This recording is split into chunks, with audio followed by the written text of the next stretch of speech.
Yep, our love for the game runs deep. From the banter masters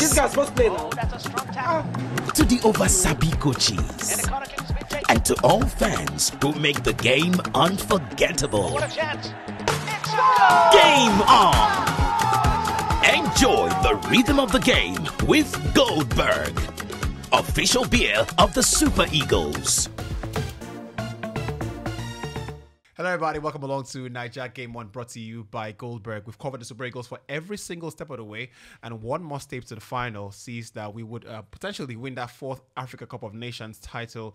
Nigeria, of course, playing 8th finals. They've only played one less final than the likes of Egypt and Ghana, who have played more finals than us. But of course, Nigeria, 3 times winners of this tournament. Egypt's record holders. Ivory Coast, interestingly, they've got the stat of their own, which shows that they've actually been the first nation since 2006 to play in the final after hosting the tournament. And of course, remember Egypt winning that 2006 tournament. So a bit of a stats there for all the lovers of the game itself, and we're looking forward to it. Honestly, we've been here for every single step of the way, and one final step to go means that we're in pole position to bring you the best preview going into what should be a very incredible final. Nigeria and Cote d'Ivoire, courtesy, of course, of CAF, and what has been a great tournament. 116 goals scored in the tournament so far is the highest goal scored at an AFCON tournament. That just tells you about how it's been interesting, and we've been enjoying it every single step of the way. Nearby Mondays here at IBK Sports.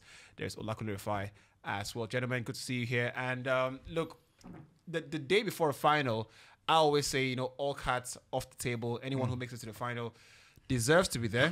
And in this case, I don't think there are any clear favorites. Nigeria, of course, you know, are given that favorite tag just because, you know, of the run we've had so far. But I don't think the players themselves go into that game thinking Ivory Coast are pushovers. But first things first, what is the mood like, you know, the night before going into that game? Do you sense that it could be a tight game? The mood, I sense that, you know, the players are just thinking, if we could give everything we've given in the last couple of games, then we could do it. Ivory Coast, of course, would have that home crowd behind them. It would make it very interesting. I think it will be a tight game. I really feel like because of what you look at both sides, what they've done all through the tournament, the games they've been involved in. Nigeria, you know, have had in their games, they've not had any game where they've been more than 2 goals in a game. You know, Ivory Coast have had only one game that was more than 2 goals in a game. Obviously, you do not want to give so much away in the final. You have to be very careful not to, you know, open up quite early in the game. So I feel like going into the game, it would be very tight. Both teams will size each other up. And you've got to look at the players pound for pound, both sides, and think not one is significantly, you know, above the other in terms of the quality of the players on the pitch. But in the end, it looks like finals are all usually very boring. Yeah. You know, it feels like it's going to be a boring final. Yes, and because of how Nigeria plays and potentially how Ivory Coast would want to play against Nigeria, having lost to Nigeria, I think it would be a tight, really, really tight game. Okay, the 2 most common scorelines in the final, right, are 1-0. It's happened 8 times in tournaments, right? The other times, 0-0. It's happened 7 times in the tournament. Since 2002, right? Now, 9 of the 11 finals, you know, have ended in, you know, either of those scorelines. So what he's saying is, you know, pretty much backed up by, you know, hard data as far as that goes. Look, the only time a team won, you know, 2-1 in the last couple of years on 2 occasions, you know, Cameroon in 2017 and Tunisia back in 2004. So that tells you all you need to know about what to expect going forward. It's not a coincidence that those many games have been close. Teams don't just fly out the blocks in the final. I think I'm quite happy because I was scared about the scenarios Nigeria has been progressing. But seeing what happened against South Africa, I think was more like, should I say, a blessing? Because in the end, you've seen almost everyone go through the extra time. You know, we have now seen what the manager can bring to the table. You know, you were mentioning about why is he Onuachu coming on, and I made mention that I think the only reason players like Onuachu come on is because just to waste time. But if the game goes to, you know, extra time, penalty shootout, I think the guys who will be there are Terry Murphy and the rest. And I'm happy that the scenario played out, that now we know what Nigeria can offer when there's extra time. Yeah. You know, there's a scenario. I would have been more scared if we've only played 90 minutes down to the to the final. So That's a good point. It's more like a blessing for me because I'm happy that Joseph Peseiro now has all of the scenarios that can happen in that game. Yes, the fans will be behind Ivory Coast, but don't forget it happened right there in Euro 2004 where Greece came out tops. Despite beating Portugal in the group stage, they still didn't learn. They went ahead to beat them again in the final. So I think it's not really about the backings from the crowd. It's about the importance of what you think the final is to you. And I think we've got experience over Ivory Coast. You have Ahmed Musa, who's won it before. We've got Omero, who's won it before. So these guys will probably play the scenario to them and let them understand that, guys, finals, if you lose this final, you probably not recover in the next 10 years. Yeah. So they know what it means to win a final. So why for Cote d'Ivoire? I can't really mention anyone who has won it in that particular squad. Max Credo won it. Max Credo, the captain. Okay, He won in 2015. In 2015, but I think it doesn't really count. It doesn't really count. Sorry, They say don't win and we say it doesn't count. No, like you won't take the medal. You say it counts for Musa, but not count for Credo. I don't understand. And he's played 2 finals. But I tell you what, I'm sitting here listening to IBK, and I'm, when I ask the question, I'm looking for the mood before, mood going into the final, and just by IBK's seriousness, right? And he's, IBK's the tone, pitch, the pitch, the pitch went like 4 decibels up. Yeah. I can tell how tense IBK. Relax more. I know they do. Relax more. That semi-final was tense. I know you have some. I might not see the penalties if it happens to go to penalties. But I don't think I'll go. Speaking of penalties, right? And just to corroborate the stat IBK puts out or the analysis he makes, right? Now, all of Ivory Coast's previous, AFCON finals have ended goalless, right? Now, all the last 4 have ended goalless and gone to penalties. Now, All their finals. all the last 4 finals, right? That ended goalless, gone to penalties. Now, they've won 2 of those shootouts. Of course, 1992 and 2015, both, of course, versus Ghana. So there's a bit of an experience there as far as penalties go. They lost 2 to Egypt and Zambia. So Zambia, of course, in 2012, you remember that heartbreak for Didier Drogba and the likes. But look, what do you make of that? Because we're thinking we've seen everything. We've seen extra time. We've seen penalties. We've seen late winners, and we've seen draws. Or would you rather win the game? 90 minutes or what? Yeah, I think 90 minutes. I was told that VAR decision. When someone died immediately. They said it was not a goal, and so it was really, really tense. And I think that just to speak on the mood of things, in my opinion, whatever happens in the final, I think it's impossible, but if it was possible, I would say the Super Eagles fans should be passing off the energy of whatever happens, we appreciate what you guys have done. Whatever happens, you guys have gone there, and we can't say you didn't try. We can't say, oh, you didn't give your all. We can't say, oh, you didn't represent the country. You didn't play for the badge. We absolutely cannot say that. And just because of that, whatever happens in the final, in that regard, I'm calm in that regard. Whatever happens, I players appreciate have the players. that kind of mindset? No, I think honestly, I think it's a great point that Rufai makes about because there's a mood on the streets of Nigeria, right, and there's a mood. My brother, the mood in Nigeria is that we don't win that tournament already. No. Serious. It is Nigerians, because I'm passing this morning. They're setting up a if I pity you, no dog. I'm passing this morning out. They're setting up a place. Say they won't watch match. They don't organize it, make they bring drinks and all of that. They don't tie cow for one side. Nigerians, they don't want to. I'll tell you why Rufai makes a very good point, right? We speak about psychology all the time, and how the game is played both physically and a lot psychologically. And one of the things the best teams, the ones that go to win the final, going to win, have always had this. In my opinion, I've always had this. We're here anyways. Yeah, we're calm about it. So you listen to Perlo, who says night before they're playing PS3 and stuff like that, and they're not overwhelmed basically by the occasion. You know, Exactly. they still focus on the football game. Now, it is important that the players, don't get the sense of the occasion, right? That's what I was asking. Go win another football game. That's what I was asking. Do players go into the final? You know, Rufai was talking about the mindset the fans should have. Do players have that kind of mindset and say, you know what? If it goes either way, I mean, it's fine. Yeah. I think Do they have that kind of mindset? I think it's important to translate that mindset to the players, because I feel like it's almost like law of diminishing returns, right? The players have been playing on the edge. We need to win this game. We need to win. We need to win, right? And it's worked so far, up until the last game, right? How about this one time? Go out there and enjoy the game. No, this only Right? works. No, Okay. this one time, go out there, enjoy the game, knowing that we know you're giving your all. It releases an extra for you to play. I agree. It doesn't allow you to play on agree. the edge constantly. Because it's easy to say players go into finals and think, you know what, I won't lose this game. We'll literally, kill ourselves here today. We'll play, we'll give it everything. But if you have that mindset of, it's a football game, and usually in football games you can lose, you can draw, you can, in this situation you can lose or you can win.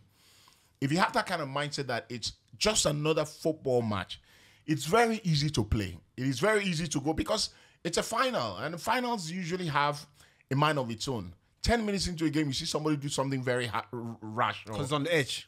Because he's on the edge. He's trying too much. He's trying not to lose a battle. I tell you what, I go back to the 2011 Man United Barcelona final, right? What that match, And the natural thing to have done, Ferguson would have done, and even the greatest managers, also make mistakes in the heat of the moment. And Fergie plays Rooney on the right wing, plays Ronaldo up top, and plays Tevez. I think plays Tevez on the left, something like that. Now, what that means is that you're playing 3 players in their non-natural positions, and you're getting 5 over 10 from all of them. Now, that's a decision you don't make in a natural game, because you're thinking we have to win the game.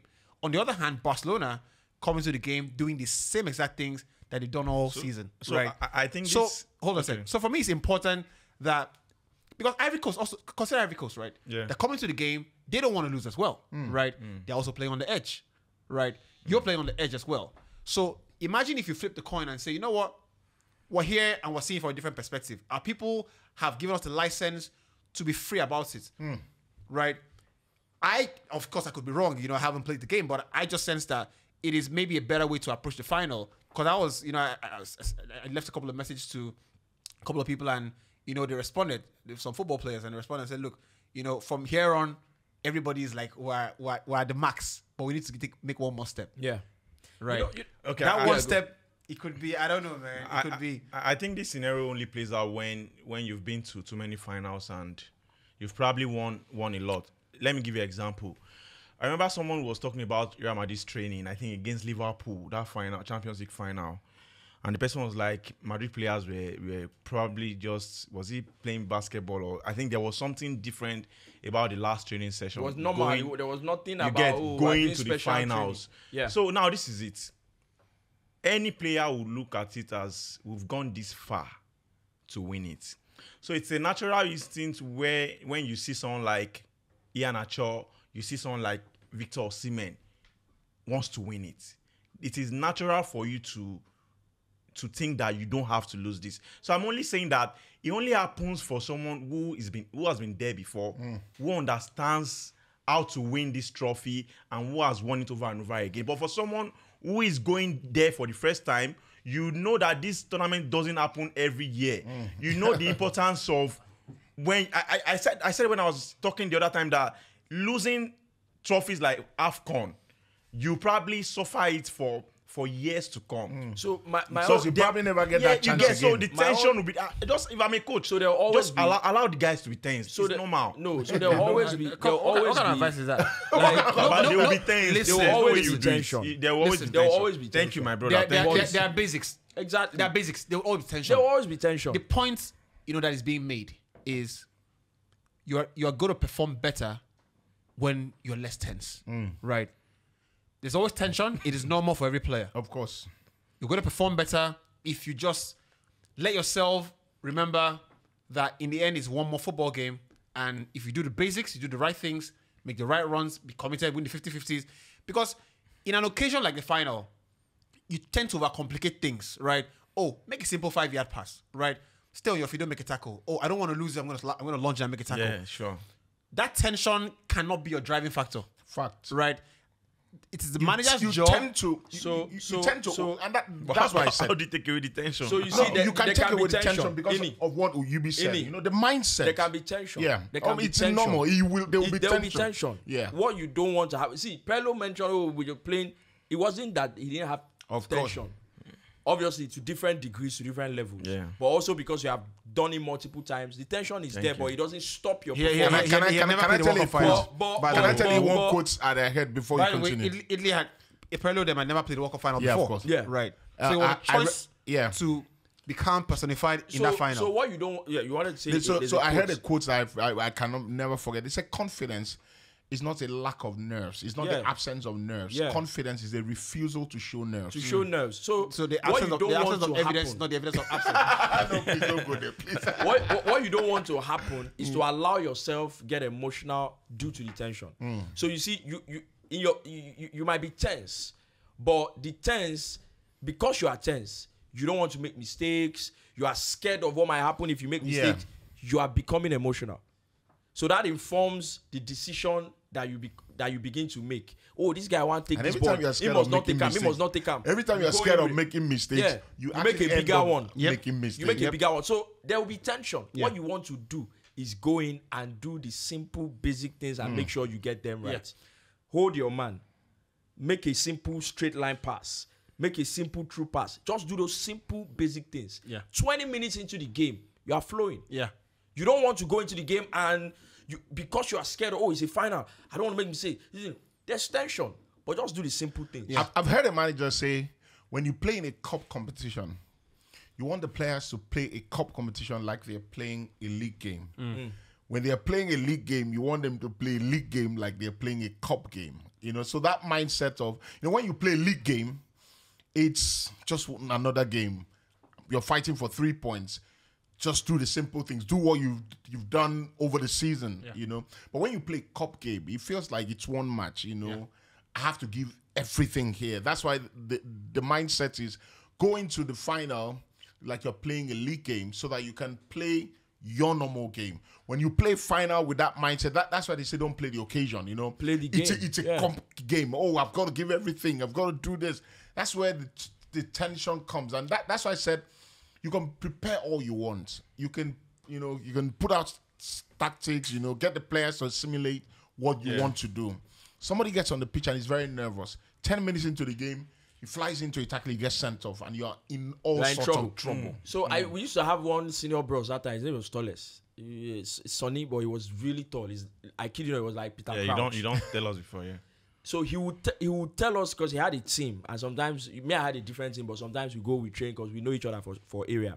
So he would tell us that never enter a game. If he brings you into a game, and the first touch you get, you attempt to run past your man or you attempt to dribble, because he said never start a game trying to do the difficult things. Never allow yourself to come into the game. So usually anywhere, especially if I go to a new place to play maybe sets and I don't know the terrain, I don't know, there's always tension. But the best thing to do, the first time the pass comes to you, one touch, pass it back. People where they watch will look, you say that guy, be like, say that guy is, you don't need to do, allow yourself, you to allow yourself time to true. see the terrain, to see the people you are playing against, to see what level they are on. Don't give too much too early. A professional player was saying that I've forgotten that person, but he was interviewed about being tense in a final. So he said he forget his name, that no footballer, I think he said in the first 10 minutes of a final, you are allowed to be tense. That's what he said. He said the first 10 minutes will probably soak you. Like, that's why you see that finals, first 10 minutes, they don't really get, a lot of teams don't get themselves. You see, Might be wayward passes and you get, yes. So he said after 10 minutes, the only reason you are a top player is the game becomes normal. Yeah. Now you've seen. But you know the funny thing? You know that game can be defined by those 10 minutes. You can, possibly. That game can be decided. That's what Rufai is saying. In those 10 minutes, in those 10 minutes, what you want to do is just do the simple those things. things Yeah, that you yeah, do that you know true. is Basic simple. things. Yeah. Pick up your man, You stay get- in shape. This is how the manager wants us to set up. This is how we're going to set up. This is how we're going to defend. This is how we're going to play.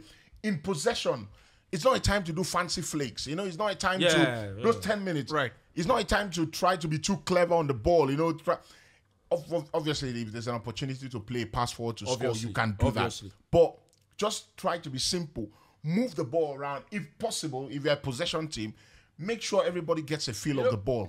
I mentioned something. Sorry, I mentioned something. I don't know if it was you and I were having a conversation, and I'm saying, I remember saying, the final sometimes with the right mindset could be the easiest game to play. Yeah. Because you are now in the final. It's just a game. If you come in with the mindset of, bro, I'm just gonna go in there and give my 1,000%, Like I've been doing. So now you then trust your preparation as a team, as an individual. When you trust your process to that final, you can be tense. You get into the game, you do the basic stuff. That preparation, you didn't start training for the final yesterday. Yeah. You've trained all your life to play in those kind of games. Yeah. If you do the basic things at the start, that preparation will kick in itself by itself. Yeah. Well, I think what you guys are trying to say is that there are known knowns and there are known unknowns. Yes. But there are also unknown knowns. That things we don't know that we don't know. So But there are things that we know that we don't know that we don't know. Two of you I go. beg. so I there, beg. When Two I go of you, stop where this una thing. go? there is that. Yeah, una go somewhere. Like una go somewhere.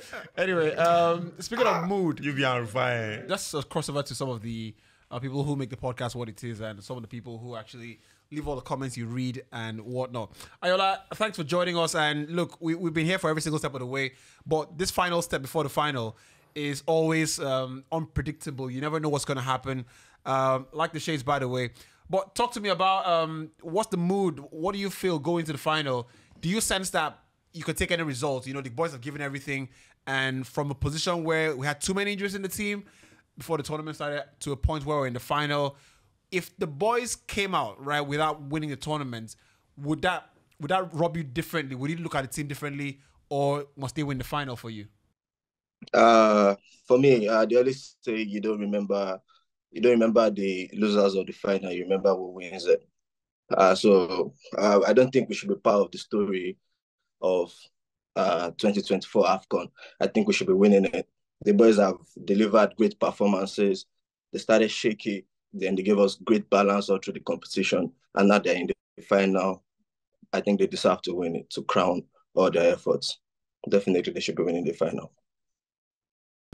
What do you make of the guys who think that you've got to reverse the psychology, go into the game and just play the game itself? Think about tensions and all that, tightness in the nerves. A lot of players not operating at 100%. So it is important that the players go into the game, just ease yourself up a little bit, enjoy the game a little bit. I think it's important to enjoy a little bit, right? Enjoy being here. Don't play that. Okay, don't play the crowd. Don't play. The crowd is on your back. You make a wrong pass. The crowd is on your back. You're looking at your teammates. They look in your eyes. You could tell. I feel like if you have 2, 3, 4 players in the team that are calm enough, you can see through your eyes. That guy is calm. Yeah, that's the guy I want to give the ball to, right? I want to give the ball to Onyeka because I think Onyeka is, his tension level is a bit lower than mine. So after the first 5 minutes, you can now start transmitting that across the entire team. I think the team that can do that first will be the ones to ultimately get a stranglehold of the game. For me, I think that's down to the manager, how he approaches the game. If he wants to start really slow, be compact, know what the other team is like before he thinks of going attacking, I think it's up to the manager. But for the players, I think finals are not occasions that come around very often. I know they come with the tension, they come with the thrills, but these are the time where your mental strength are tested, and the mentality of players determine if they are average players or world-class players. Big players that want to make name, that want to be remembered for something. They treasure this occasion. They see it as a chance and as an opportunity to put their name out there, to put their name on history books so that people can remember them for something. And these boys are just getting to the AFCON final for the first time. I know we've been in loads of finals, but it's the first final for maybe Osimhen. And they will have some purple boys that have done it and they're back in the finals. But there are so many people that should use this opportunity to put their name out there and, etch their name among the greats of Nigeria. So I think they should be treasuring the final. How the manager choose to approach the game is different. It's up to the manager, really. I'll leave that to his own tactical acumen. But about the final, I think the boys should treasure this moment and just go for it. It's once in a lifetime. Go for it. Right. Thanks, Ayo. Hang with us for a bit, and let's speak from one Ayo to another Ayo, or AY, I should, just for differentiation purposes. Ayo, talk to us. You're in Abidjan, obviously, an hour behind us. You've been in training, watching the players, pitch side. And speaking of mood, I'm sure no one on this table can decipher the mood or gauge the mood better than you have. When you stand on the pitch side and you're making those videos, what do you sense from the players? Do you sense everybody still acting like their normal selves, or do you sense a spring in their step? I think, thanks guys, thanks for bringing me on. First of all, when you talk about the players, the energy in the camp has really become a positive one, generally. When you look at that, leading into the tournament from their first game, their second game, you can see that little bit of disparity in them in terms of connection and vibe, in terms of togetherness. But I think the moment they were able to scale through the group stages and go into the knockout stages, I think they became extremely prepared. They understood what they were here for. And I think a lot of criticism also came from we, the journalists, and you guys, the fans at home, and everybody in Nigeria and abroad. And I think that set them in the mood. And I think the moment they started to take off the likes of Cameroon, and then they defeated Angola, and then going into the game against South Africa, it became a really bit intense. But I was at the training yesterday. It was an open session yesterday. Though the first team did not train yesterday, they were in a recovery session, but they were back in their hotels. But the team, the substitutes were there. Kelechi Iheanacho was there. Terry Murphy was there. Ahmed Musa Omeru was there. And Omeru kindly spoke to us afterwards, and he was asked questions such as, we're playing the Ivorians yet again. What should we prepare for? And he was like, the confidence around the boys are great. And from what I was able to see there, even the substitutes are gone in to go. Kelechi Iheanacho was finishing he was like a prime self of the likes of the Messis in training yesterday. And Terry Murphy was all bang on in training yesterday. So I think a lot of things hang on Jose Pizarro coming into the finals. But we all know that the formation he's been going with all this time, the 3-4-3 has been paying off. So it's quite, it's quite crazy for you to think you should tweak that formation, because a lot of people have been asking for Terry Murphy to come and play, Iheanacho to come and play, but the 3-4-3 formation is what has got us this far, and I don't think you should tweak it. But from what I saw on the sidelines yesterday in training, they are positive, and I think they are ready to go for the glory. Look, obviously that's a perspective, from the players. Obviously, you watch the players, but when you speak to your colleagues out there, and it's always said that, like the English FA, they put a lot of pressure on their football team, to perform. I sense that it's the same for Nigeria as well. The media space puts a lot of pressure on the players, and because there's a personal relationship with a lot of journalists and some of the players, they can see the post, they can see all the analysis, they start to feed up that tension a little bit. What is the mood and what is the consensus amongst the press men out there? What's being transmitted to the team? Is it, guys, you've made us very proud, and regardless of what happens here, we think that our opinion will not change of you. I think that if that is the opinion to the players, then it allows the players to express themselves in an even greater way. Or what do you make of that? I think right from when the media officer sent the message to the group yesterday for the open training, because that's probably one of the most open training we've had so far here. Our training has always been very guarded, 15 minutes training, no press interviews, no nothing, calf monitored. But yesterday you can see that they were a little bit loose in terms of letting us have a feel of the players, getting close to them. And what that shows is that they know that we here have searched them further. The Nigerians here, we probably have the most highest numbers of journalists here. In Ivory Coast, and day in, day out, we're there to support them. We're there to chat them on, to hail them, hype them in the good times and the bad times. I'm sure that all of us were there when they lost to Guinea at the preparation game, and we all went wild. But I think watching them from the sidelines, watching them from the media tribune, we've been able to see that they are ready to fight for this badge and they're ready to go for it. In terms of consensus, every single person here is giving us a chance against the Ivorians. Every single person here, except the Ivorians, obviously. But so, The boys are ready. A lot of people, we as Nigerians, are probably looking at them and thinking, can they do it? Can they not do it? But a lot of them here are quite, terrified of the boys that we have. Victor Osimhen's name goes up in the stadium whenever he holds the ball. Stanley Nwabali has become a monumental figure here in Ivory Coast and in Nigeria and worldwide. So the mood around the boys is great. We here as journalists, as press, as media, as photographers, as videographers, we've been chanting them on. We drove a 6 hours journey, 12 hours in total to Boake at the semifinals to go watch them play. Got back here around 3 a.m. in the morning and all in high spirits just because they've won. So they know that the energy is behind them. They know that we're solidly behind them. We have no doubt that we're going to take this trophy home. From our own perspective. And I think those like you, I listened to you guys talking about it. Don't go into the finals with the mindset. Go into the finals with the mindset that you're here to play another game, but also have the intention that it's a big game. And I think they understand that. I think they really do understand the fact that it is gotten to that point that they have to do it now. There might not be another chance for them to be able to prove this kind of performance to the nation. And a lot of people didn't give them a chance to get here. Also, a lot of people didn't give them a chance. It's gotten here, it's gotten this far. And I think they just know that it's just one final step. And we believe in them too. So the consensus is the Super Eagles are going through. They're going to bring this trophy home.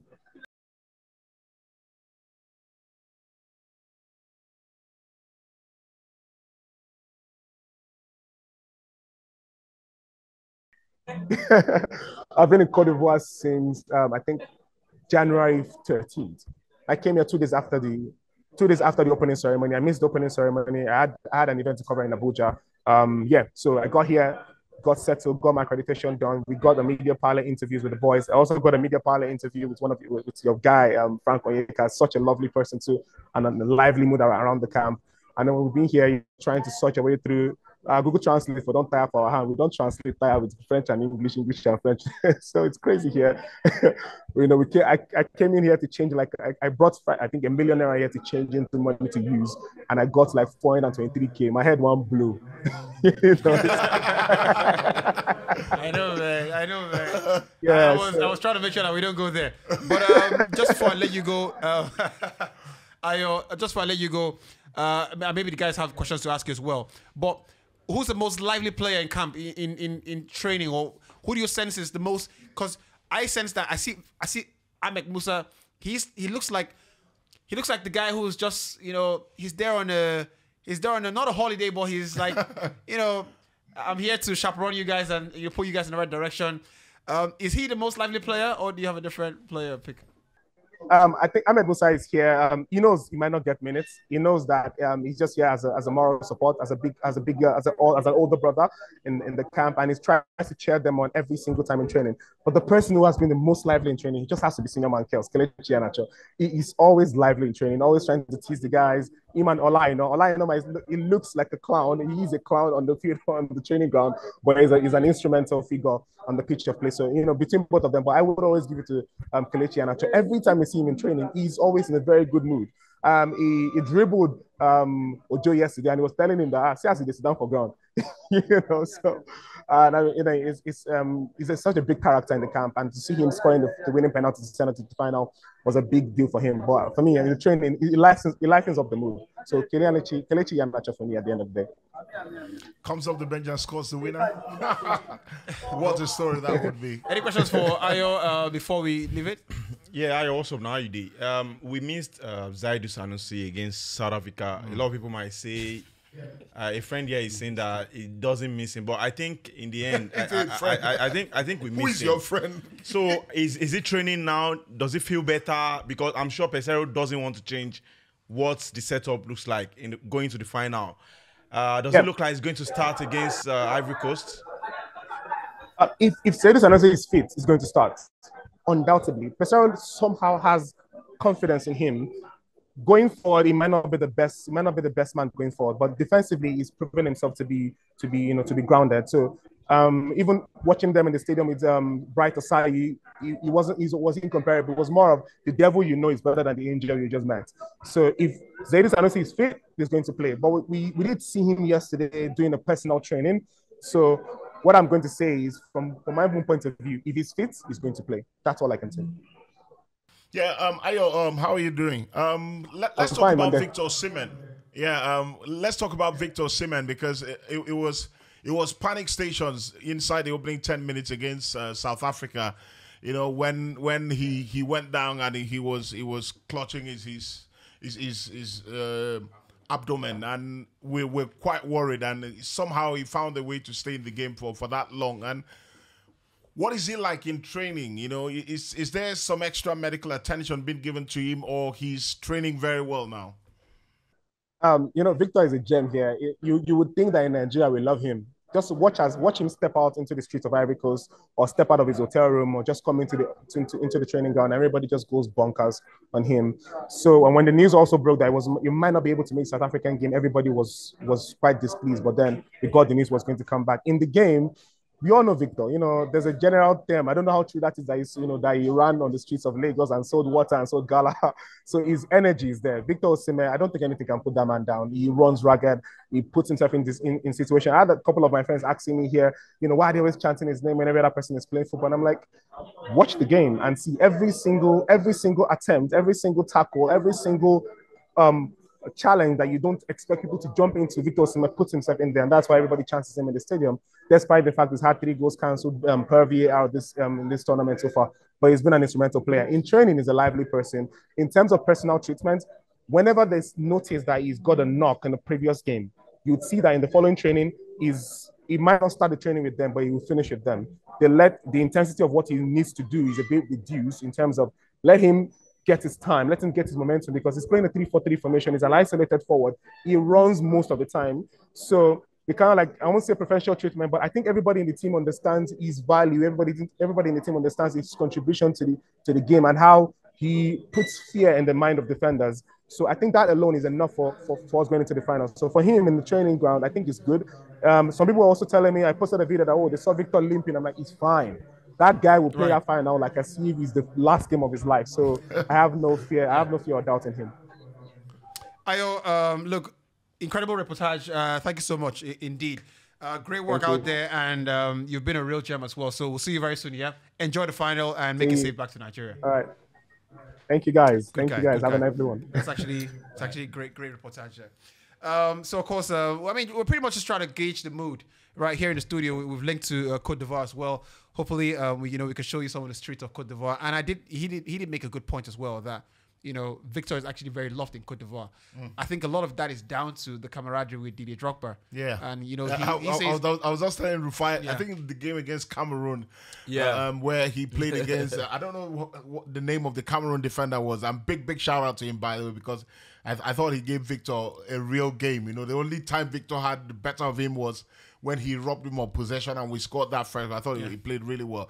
There was a time he went into a tackle with Victor and he won the tackle, and Victor turned and, got the crowd going, and then they showed the Drogba, and Drogba was all smiles and all of that. He is a real figure in that country, and he doesn't feel like he's just Nigerians, because I saw Ivorians in that Cameroon game, they're screaming his name. And it feels like those fans understand what happens in Italian football. And, every time there's a goal in Italian football, there's you chant the name of the goal scorer. The goal scorer. And what a player he's been in this tournament. What an individual he's been. Because, people who don't really understand the game, always think that, if a striker is not scoring, he's not having a good game, But I've not seen him have a bad game for Nigeria in this tournament. He's been leading from the front, and he looks like he's not 100%, but every time he's going in, like I said, he's flying into tackles. We've sat here and thought, what, Victor, slow down a little bit, but he can't slow down because that's his game. That's what makes him who he is. If he takes the foot off the pedal, he almost doesn't just allow him to be expressive on the pitch. And what a player. I think when you look at how, one of the reasons why I said what I said in the beginning, you look at how Osimhen has performed, and then you can't take anything away from them, even if they don't win the title. Yeah. You look at what he has done in the tournament. You can't go, because they didn't win the title. Yeah, we know you remember the title winners, but what these guys have done, Victor Osimhen, he's put himself, at risk in every game. And not just him. We talk about him a lot. Frank Onyeka as well. What he's done in the midfield. Look at Calvin Bassey as well. Nwabali. What these guys have done. And Stanley Nwabali, that's his first AFCON tournament. Not just his first AFCON tournament. he made his debut at the AFCON. That it doesn't get bigger than that. It doesn't get more nerve-wracking than that. Already, drawing comparisons with Vincent Iyama, At least with the headshot. At least with the headshot. At least with the headshot. So these guys they've done I saw Iyama posting. Game recognized game. Yeah, I mean he would love it. I mean, Iyama has got to be, I'm sure Peter Rufai will have something to say about it, but I think Iyama is our greatest goalkeeper ever, because of what he won with the national team, the number of caps, his longevity. I feel leadership was just... Iyama was just a great guy. But so when you have someone like that, show you support publicly, it makes you 2 times taller than you are. It's great. Just talk about the game. Just to wrap it up on Victor Osimhen. 24 shots at the AFCON. Although of course he's managed. How unlucky has he been? Just one goal. Now, disallowed goals. Since How unlucky has he 2010. been? Now the only players to have attempted more shots, Asamoah Gyan, 25 shots, had 1 goal as well, incidentally. Back in 2013, Vincent Abubakar, one of the greatest ever African strikers in my books as well. Yeah. 31 shots, he had 8 goals, right, in 2021. So that's a real, supremo there. And of course, the other guy, what's his name now? I kind of skipped that. Actually, just 2 players. Interesting. So Victor is in good company there. If I wanted to say something about... I mean, just talk about the game. Is there a possibility the Super Eagles... Obviously, we got senior players. Some young guys also who are not been here before. But is there a possibility... Because Ine and I were having a conversation and he mentioned Ivory Coast have been playing an emotional game up until this point. You watch their games, you can tell that they've been playing an emotional game. The game against DR Congo, the performance was good, generally. But it wasn't that, they had the nice setup combinations going forward. Every time they get on the edge of the box, the DR Congo box, they want to shoot. So there's an emotional edge to it. They take a shot, it doesn't go in, they're shouting with the crowd.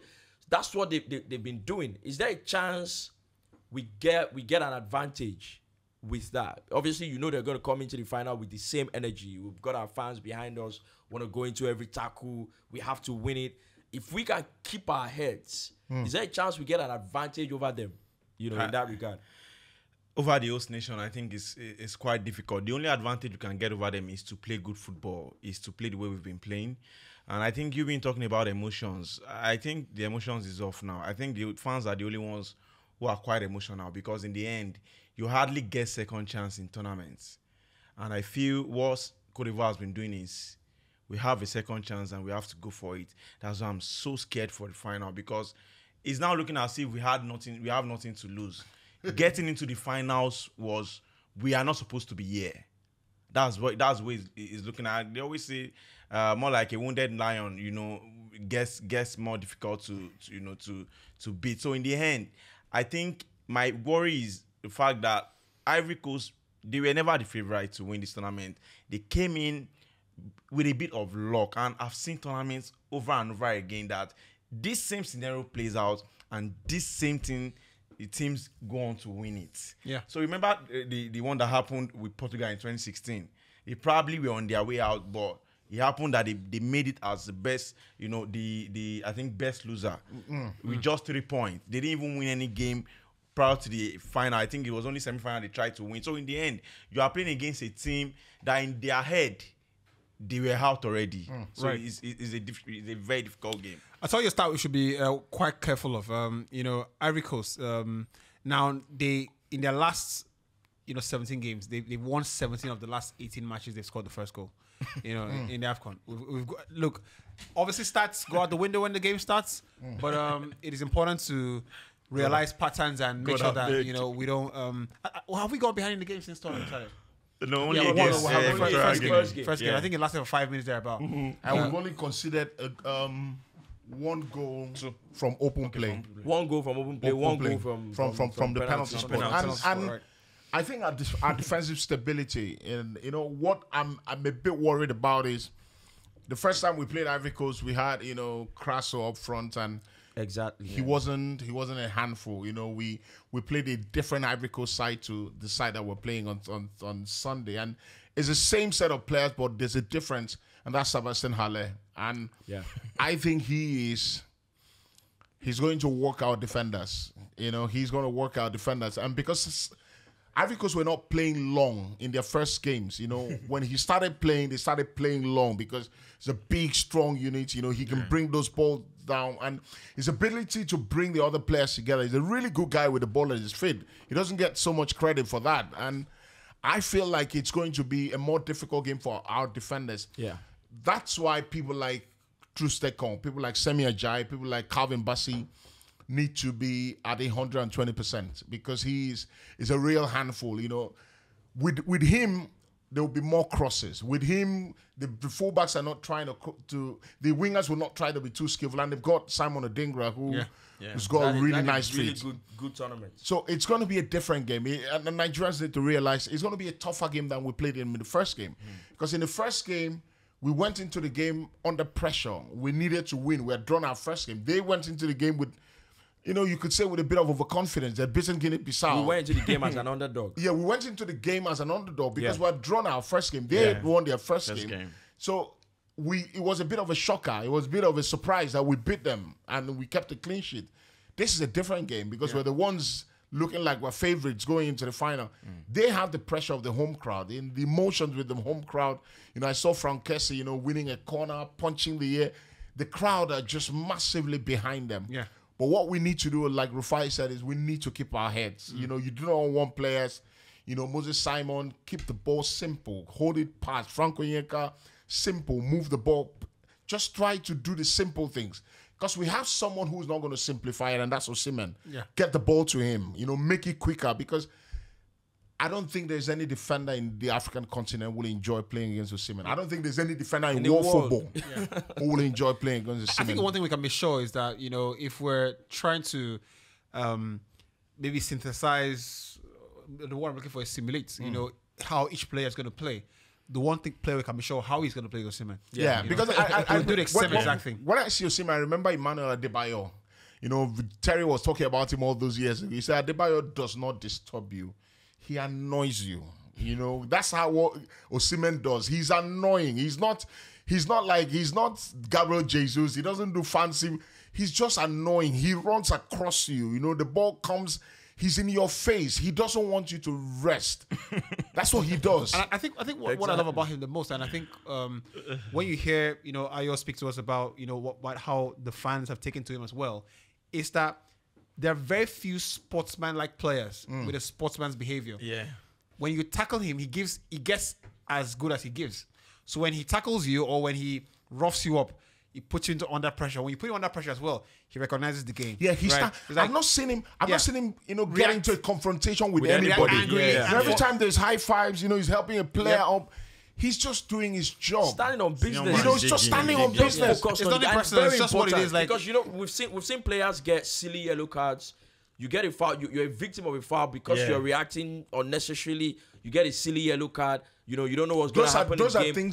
Those are things we need to, you know, guard against. Exactly. In the final, you know, because they have their own crowd. Yeah.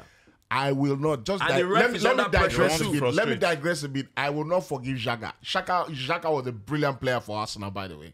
But you see that thing he did at Anfield last season where he got into a confrontation with Trent Arnold is why we drew that game 2-2.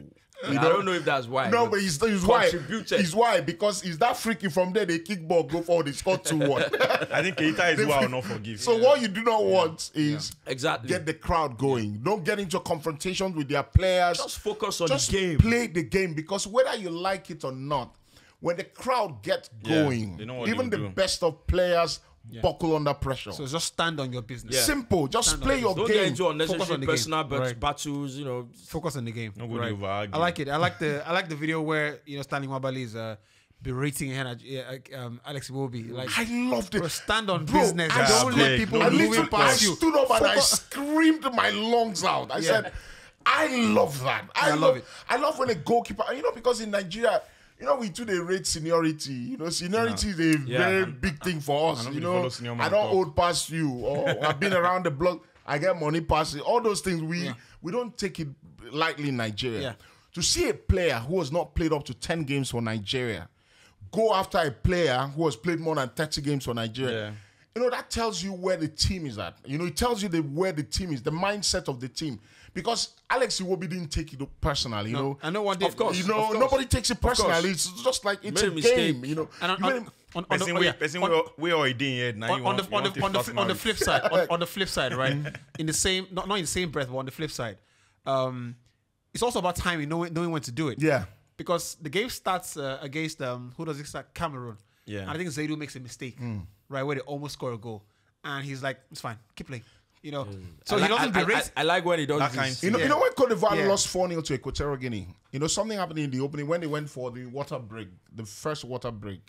And Frankesi, I think it was Frankesi and Nicolas Pepe, they were arguing. I said they go beat Tuna for this match. The way they go beat Tuna. Because they were arguing, when two players start arguing in a game, and it feels like, somebody, and when Frankesi is arguing with Pepe, he's not a younger player trying to get an older player trying to get a younger player to get something right. It feels like egos are clashing, and it's just the wrong timing because you're playing a game where you need to win. I don't have a problem with players arguing. Yeah, No, I don't have I a think you problem. separated it already. It's different from an older player trying to. If That one egos is are different. clashing, then there's a problem. What I don't. So I like players, being accountable on the pitch, right? Yeah, of course. Yeah. That last tackle, don't let it happen again, right? Don't put us under pressure like that. However, you can have that clash just for maybe 2 seconds, 3 seconds. Both of you must realize. You know what's wrong? There's nothing wrong in it. Yeah. Obviously, when you're playing in the heat of the moment, you're not clear. Your head is not. You're not seeing what the other person is seeing. When a player tells you you've done something wrong, and you don't see what he's saying, you are arguing back because you're thinking, "How dare you talk to me like that?" So That's the problem. So my point exactly, right? I don't have a problem with you guys arguing.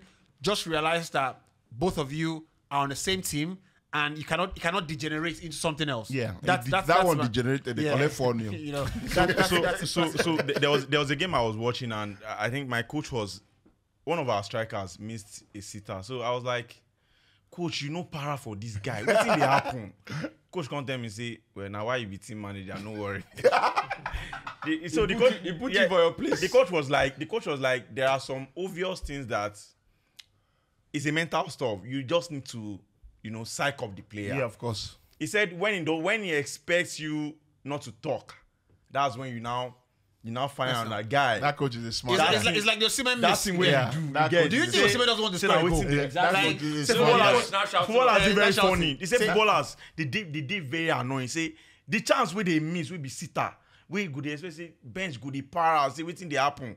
Coach good like this. Don't worry. Say don't worry. Play on. Say the one way in go. He no go say you go para for him. Now coach you can't call him. Say he be like say bomb the head. Why you no score that? I think So now psychological stuff. Yeah. Sha. No hard and fast rules. No hard and fast rules.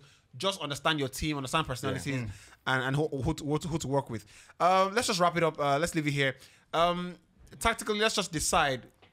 Do we stick with the three at the back? 3-4-3. Do we stick with that? No, I felt like against South Africa. By God's grace. By God's grace. Yes. Inshallah. Against Every day and twice on I'm Sunday. telling you. Baba, keep Twice that- on keep weekends. it because against SA, right? The first half they had a measure of us. yeah. I feel like second half there's something I think we overloaded. I think Simon came into the midfield and stayed inside a little bit more just to add the numbers. That's why we have started having control of the midfield a little bit. Yeah. So, do we stick with the formation? I mean, a lot of people are excited about Terry Murphy. They want to see Yeah, him run. I I am. really want to see Terry Murphy. I'm excited about him as well, but I think we should stick with the three at the back system. I fancy that South Africa. The reason that system was harder for us against South Africa is the way South Africa play. They play short passes. Even when we started looking like we're closing them down in those short passes, they started going through the channels. Hitting the ball, and they had players chasing and all of that. Ivory Coast don't play like that. They want to play to the wings, cross balls and all of that. And because of that, you need an overload, in those midfield areas when we're defending or in the back line, so that they just have somebody or two who is in front of them. You don't want a lot of crosses coming You don't in. want crosses and all of that. So I think we'll stick with the system. Zaidu Sanusi probably comes back into the lineup. I think he's got energy, because you want energy with possibly Diakite is going to be back. Diakite, the guy. Yeah, Kiche no sabi. boy, no, I never watch him for this tournament. No, Sabi, he get pace. That's that's very important. All I know get the kind of pace which Zedu Sanusi get. So it's very important that you need to keep somebody who's very quick. Yeah. You know, so you put say I probably wouldn't want Zedu Sanusi. And you start Pepe, you have to keep an eye on Pepe stats as well. Yeah, that's what I'm saying. But Pepe no go start. That no go start. start. If Pepe starts, he's playing for us. That Jakite guy, I think he's quite young, so he does a lot of schoolboy error. Yeah, but he's quick. That's that. See, he's a person no get say no. He's a bit run. If you put ball in front, he go cross him. They will score. So don't worry. That was Dan James. You know, you don't say you no go predict this team. You don't say you no go predict this team. Anyway, don't come that side. A player we have to. Which one be say he will score? Waiting me that one now. People will go down for bets now. Say I don't score. You no go score. Anyway, a player we have to keep an eye on is Ivan Ndika. You know, Ivan Ndika. He's kept more. You don't call him for serious. He knows Osimhen very well. He completed more passes than anybody in the tournament. You know, 367 is a record for. And he does those diagonals. So we have to be very careful. I think the player we need to keep an eye on the most in this game is Sebastian Hele, in my opinion. Yeah. Because man, that guy. Is he going to start? That guy. Of course, he starts.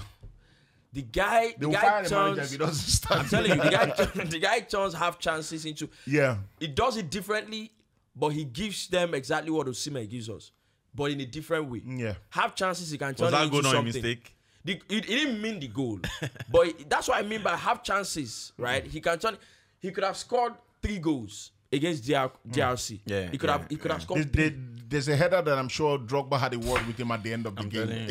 So there's a header he had and he missed it, and Drogba wheel turns and he's almost crashing on the seat. I think we need to, and that's what I mean by you don't want a lot of crosses coming in. I've seen enough of our midfield to know that Frank can handle Seko Fofana from taking those long range and but those crosses, he will be probably need to do a lot more. Off the ball. He needs to. Off the ball, because Fofana is powerful. Sangare is very powerful. What's his name? Kessie is very powerful. I don't know if it's this sort of game where we play double pivots. I don't know if it's this sort of game where the manager brings in Alassane as well. I was just about to say that. It's probably that kind of game where you probably need to sacrifice one attacking player, one offensive player, and tell Alassane. Sorry, it will be seats. It's very possible. Yes, because these guys will be. I wouldn't take Iwobi out of the team. I won't take Iwobi out of the team. I'll probably take either Moses Simon. I won't take Lukman out of the team. Lukman is having a couple patch. You don't have a choice. You can't do it. You can't take. They find trouble with that. I can take Moses Simon off the pitch, and have an extra player. I can do that.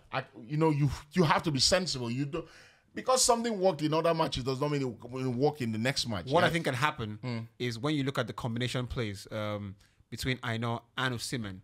Aino has pretty much been a very good offensive outlet for us.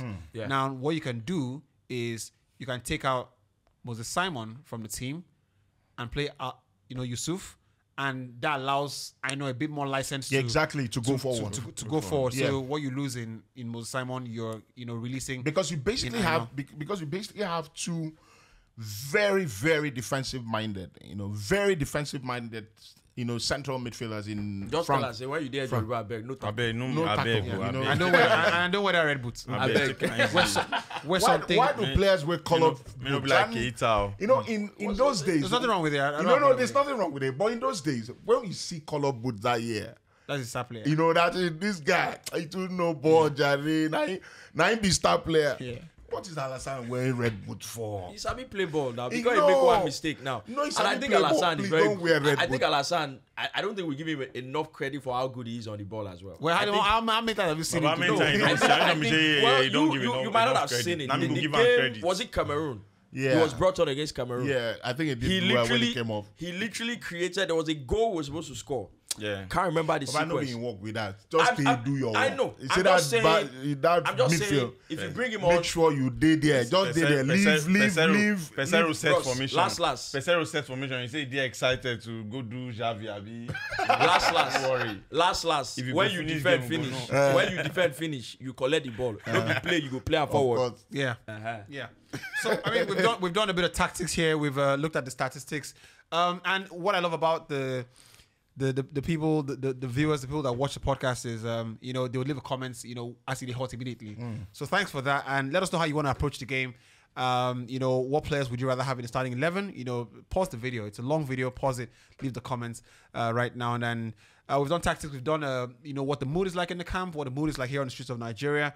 We had a bit of a team out there in Cote d'Ivoire to, you know, share the respects, you know, that Goldberg has with the Eagles. And it's been an incredible journey so far. Even here in Nigeria and of course there in Cote d'Ivoire as well. So great stuff for that. The one thing we're now left to do is to, you know, hand out the predictions, right? I'm gonna start with IBK. IBK, waiting this song. you know, fear to predict. I'm starting with you because you know you have lost a lot of it. So let's get you out of the way easily, right? So please tell us it's going to be a very, you know, hard game. So it'll be an easy one, right? Just tell us it'll be a hard game. Just give us that. Nice one. Man, You know reason now. so one thing I'm sure this time around is I think we are going to concede a goal in that final. I like your direction. Yeah, I think we're going to concede a goal. Clean sheet loading. I think it's going to end 2-1 in favor of Nigeria. 2-1, yeah. 2-1, right? I like it. There's all respect in that, you know, respecting your position. But if you go by the last, you know, how many finals? You know, 8 finals, 1-0 score lines, right? 7 finals, 0-0. So you're going back to as far as 2004 to find a 2-1 score line in a final. Rufai, where do you think this thing goes? 2-0 Nigeria. 2-0 Nigeria. Ivory Coast don't score. Actually, we've done it before. You know, in 2004, we beat Senegal in the 2006. Actually, we beat Senegal in the group phase and beat them in the third place game also. So it's not something we're not used to. You know, beating a team twice in the tournament and beating them. Even though I'm not advised, you know, we do it too often. Look, do we skip any? What's the consensus? No, he has to predict. Are you joking? I'm not sure I'll predict, but I have a very good feeling. Your prediction. I have a good feeling. Nigeria will win. I honestly think we'll win 2-0. You know, I have a good feeling we'll win.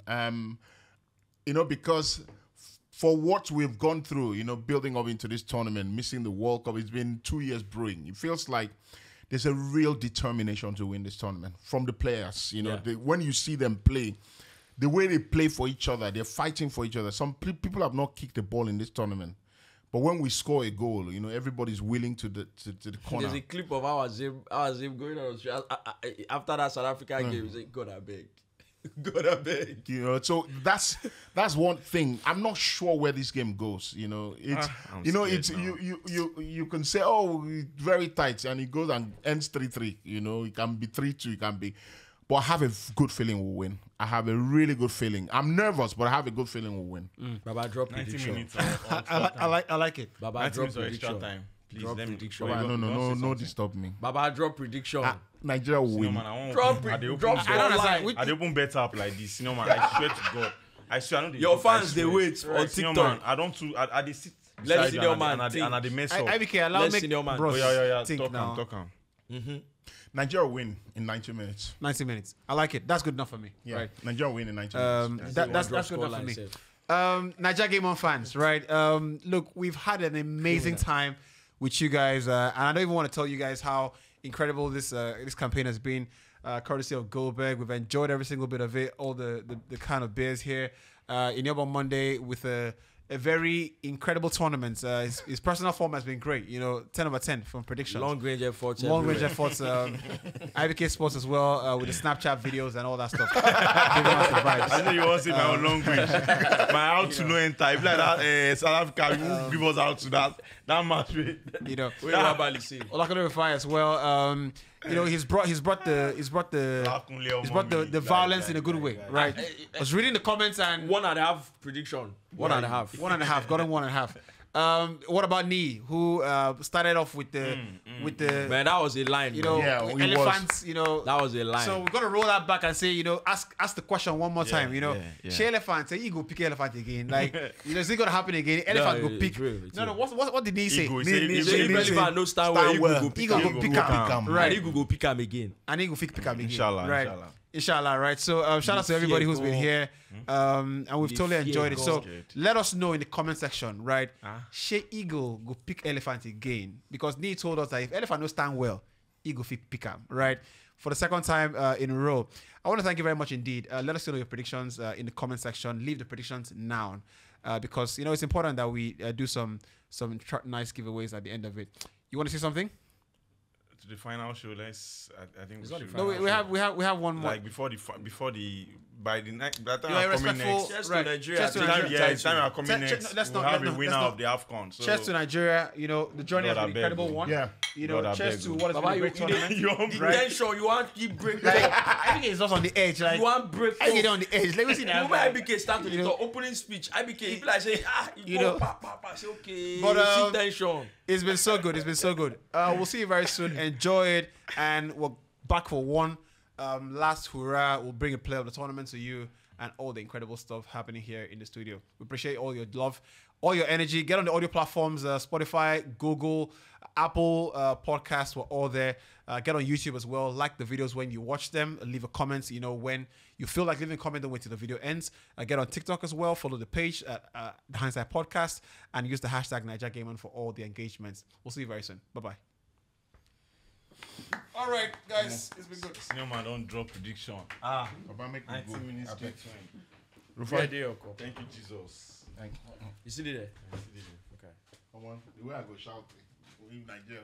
Yep, our love for the game runs deep. From the banter masters This guy's supposed to play now. to the oversabi coaches and to all fans who make the game unforgettable. Game on!